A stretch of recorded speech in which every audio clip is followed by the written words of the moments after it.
Acusar a Vicente de falta de aliño o limpieza podía pasar. Era una cuestión de apreciación. Acusarlo de descortesía era a todas luces una injusticia. No era posible ser más cortés. Solo que Evelyn, en su intransigencia inglesa y puritana, era incapaz de apreciar el refinamiento de aquella cortesía rústica. Nosotras sí. Ni ella, ni mamá, ni papá, ni nadie eran tampoco capaces de apreciar el buen sabor a español noble y añejo del vocabulario que empleaba Vicente. Nosotras sí, y porque lo apreciábamos, lo copiábamos. Evelyn nos corregía asegurando severa que hablábamos vulgarmente. También mamá nos corregía, pero ellas no tenían razón. La razón o supremo buen gusto estaba de parte de Vicente y de parte nuestra. Solo muchos años después pude comprenderlo bien.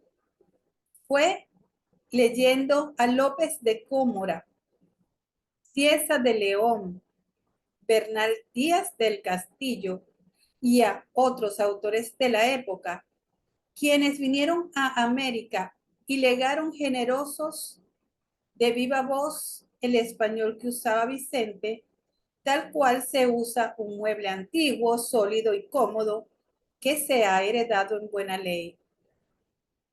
Vicente decía, como el magnífico siglo XVI, Ancina en lugar de así, truje en lugar de traje, aguaitar en lugar de mirar, mesmo por mismo, endilgar por dirigir o encaminar. Decía esguazar, decía agora, decía vide, decía dende. Su español, en una palabra, era el español del siglo de oro. Usaba además Vicente una especie de declinación formada por diversos diminutivos que aplicaba a nombres, adjetivos, adverbios y gerundios, llenando de matices especiales la palabra en cuya terminación los adhería. Si lo llamaban y él contestaba, señor, agorita voy, o bien, señor, voy agoritica.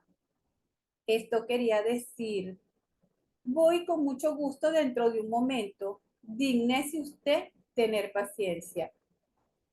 Si al preguntarle qué era de su vida y salud, él contestaba, ya ve, aquí me tiene, trabajandito.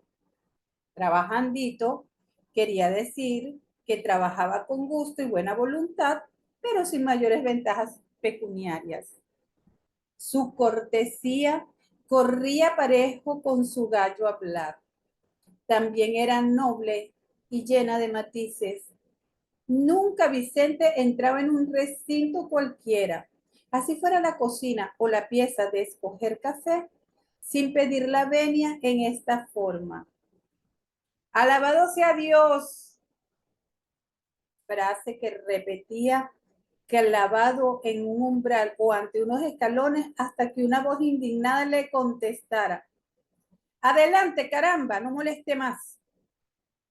Vicente era incapaz de quedarse con el sombrero de cogollo en la cabeza si veía pasar a mamá, por muy lejos que fuera. Como mascaba tabaco, escupía por el colmillo con frecuencia. Es cierto, pero era menester ver con qué arte y nitidez lo hacía. Nadie hubiera podido imitarlo y nadie podía saber dónde, cómo ni cuándo Vicente había escupido. Era lo mismo que un rayo que cruzaba con rapidez el espacio y se perdía en lontananza entre las matas. Lejos de ser un acto vulgar, el escupir por el colmillo era, en Vicente, una demostración de respeto y sumisión. Poco lo hacía al dialogar con sus iguales. Por lo general, indicaba perplejidad. Cuando se hallaba en una situación difícil, interrogado por papá, mamá o primo Juancho, se rascaba la cabeza deliberando ir como una flecha, sin apenas mover los músculos del rostro, sin jamás ensuciar en donde no debiera, con una puntería admirable, escupía. Acto seguido daba una respuesta llena de acierto y discreción. El trato con Vicente Cochocho nos iba instruyendo en filosofía y ciencias naturales, como ningún libro o profesor hubiera podido hacerlo. Su espíritu hermano por la sencillez, fuerte por la experiencia, estaba adornado de conocimientos amenos que corrían fácilmente de su inteligencia hacia las nuestras con la naturalidad de un arroyo regocijado y claro. Nosotras lo asaeteábamos a preguntas.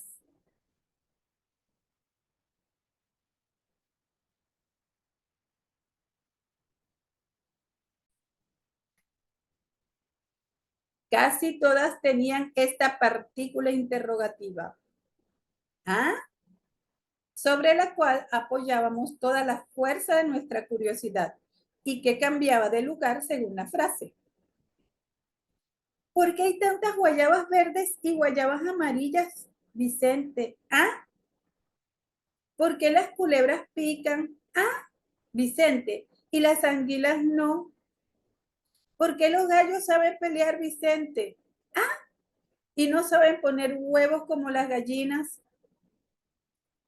¿Por qué, Vicente Cochocho, topocho, rechocho, bigoticos de cucaracha? Tú no tienes tu casa de teja como los medianeros. Ah, para dar la razón de tanta cosa. Vicente impregnaba sus respuestas en la hermosa filosofía de la resignación. De las anguilas decía, porque ellas son buenas y se defienden resbalándose sin maltratar a nadie. Por eso la buscan y se la comen. A las culebras le tienen rabia, pero ninguno sale a buscarlas. De puro malas que son, las respetan. Del gallo decía, porque su sino es de peleón y no le gusta oficio que no sea mandar en jefe. No le ven el gobierno en la cresta. Y de sí mismo, porque nací para pobre. ¿Quién ha visto peón negro con casa de teja? Papá había vivido y gobernado en Piedra Azul desde su más tierna edad. Era como el hijo de toda la hacienda. Nosotras éramos las nietas. Los viejos llamaban a papá el niño Juan Manuel o el niño Juan Manuelito. Los jóvenes lo llamaban don Juan Manuel. En cuanto a nosotras, siendo un tiempo nietas y princesas de Piedra Azul, se nos trataba de tú y como si fuéramos infantas de Castilla o de Aragón. Teníamos este título largo y sonoro, digno de figurar en las coplas de Jorge Manrique.